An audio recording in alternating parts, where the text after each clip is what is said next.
Hello, magandang araw po sa ating lahat mga idol. Ngayon po ay araw ng linggo, tayo po ay magluluto ng kandingga at ito po ang ating pangunahing sangkap. Ang laman loob po ng pork na akin na pong napakuluan at nahiwa ng maliliit. Meron din po tayo ditong carrots at labanos. Meron po tayo ditong chili finger, bell pepper at siling labuyo. Meron po tayo ditong kasuba bilang pampakulay po kasi hindi po ako nakabili ng atsuete. Meron po tayong paminta, sibuyas, bechin, meron po tayo dyan luya, bawang at laurel. At syempre po yung may iba pa po yan ng mga panimpla. Tara po mga idol sa labas at magluluto tayo. Doon po tayo magluluto sa aming calandius oil. Yan at ito na nga po tayo sa labas mga lods. Tayo po ay magigisa na kasi nasobra na po sa init ang ating kawali. Lagay na po natin ang ating mantika. Parang nasunog na po ang gitna ng aking kawali mga idol. Lagay na nga po natin ang ating luya.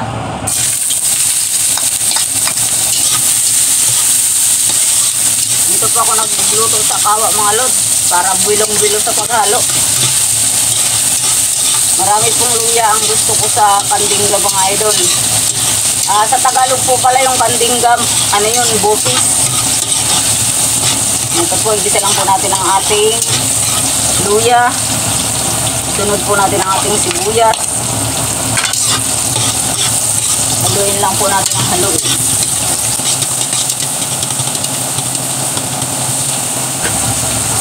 Ilagay na rin po natin ang bawang.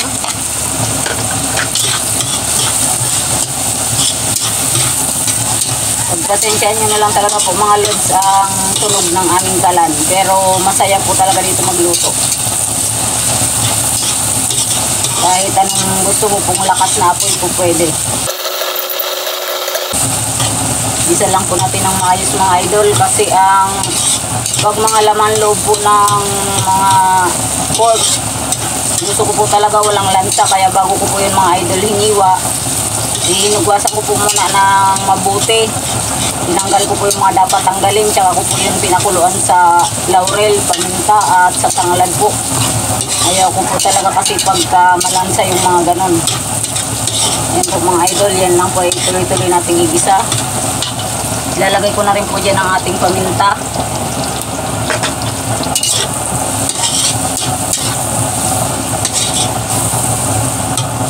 Dahil lang po natin medyo mag-brown yung bawang mga lods.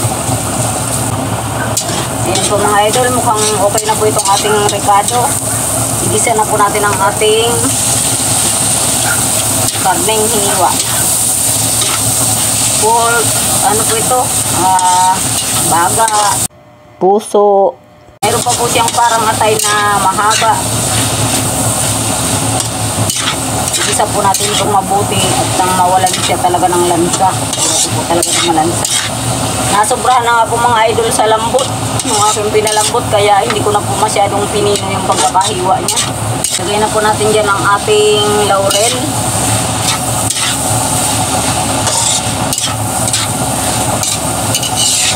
Ang gusto ko pong mangyari sa ating kandingga mga idol, sa ating bupis, pag nagluluto po ako nito, tuyo siya na nagmamantika. Ayaw ko po ng masabaw na ganito. Lagay na rin po natin ang ating pampalasa. Simutin lang po natin, bawal magsayang. Ilagay na rin po natin ang ating pampakulay.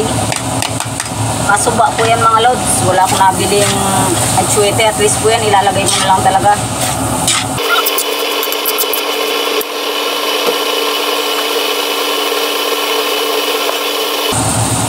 Lalagyan ko rin po yung mga idol ng konting-konti lang pong toyo. Kasi yan naman po ay hindi adobo. Dagdagan ko lang po ng konti. Sobrang bango po mga idol. Wala talaga siyang, hindi talaga siya malansa.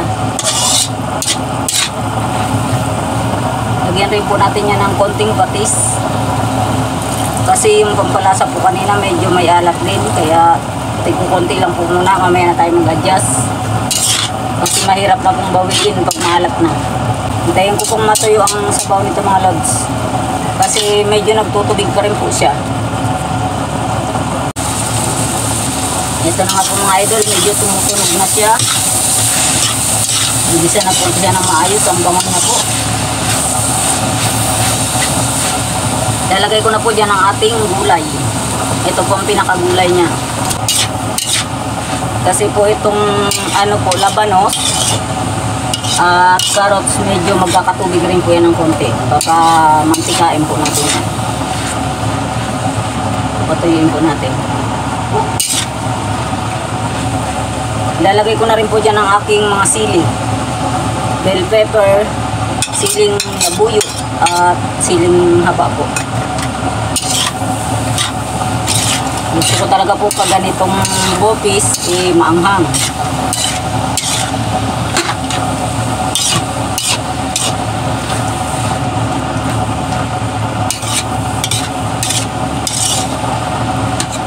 Matrabaho lang po talaga yung ganitong ulam mga idol, kaya bihira akong magluto. Sa paghiwa pa lang, kailangan ng liliit. Ayan, at hintayin lang po muna natin maluto ang ating mga gulay. Hindi ko na po yan tatakpan. Ganyan lang po siya mga idol. Ayan, at medyo okay na po siya. Lalagyan ko po yan mga idol ng supa. Kasi gulay na lang po ang lulutuin dyan. Ayan na nga po, naubos ng aking supa. Maya-maya ko na po haluin siya para hindi naman mahilaw ang kanyang supa. Pakuluin pa lang po natin ng konti. Ayan po mga idol, lumalabas na ang kanyang sabaw sa tabi. Kahit na po hindi natin yan tinubigan. Dahil po yan sa labanos. Hindi ko po yan pinigaan kasi pwede na po sigurong haluin. Tulungan na natin ang isa pang sandok para mahalo ng maayos. Super bango po mga idol. Tikman ko lang po mga lods kung okay na ang lasa. Medyo matabang po. Patis na lang po ang ating ititimpla.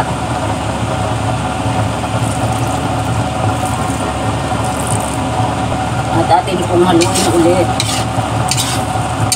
Yan na nga po, dumami na ang kanyang sabaw. Sabi na nga ba. Malambot naman na po ang ating karne at nasubrahan nga po sa lambot sa pakulo kanina. Hintayin po natin siyang matuyo.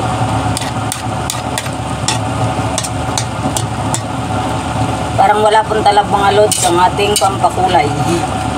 Ang ating kasuba, pero okay lang po yan. Ang mahalaga po okay ang lasa niya. Ayan, at ito na nga po luto ng ating bopis mga idol, ang ating kandingga. Shoutout po pala kay idol, vlogger ko no.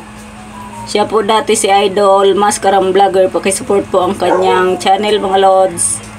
At maraming salamat po sa inyo sa pagsuporta sa aking munting channel. Sa aking mga simpleng video mga lods. Have a blessed Sunday po sa ating lahat. Kain po tayo. Thanks for watching po.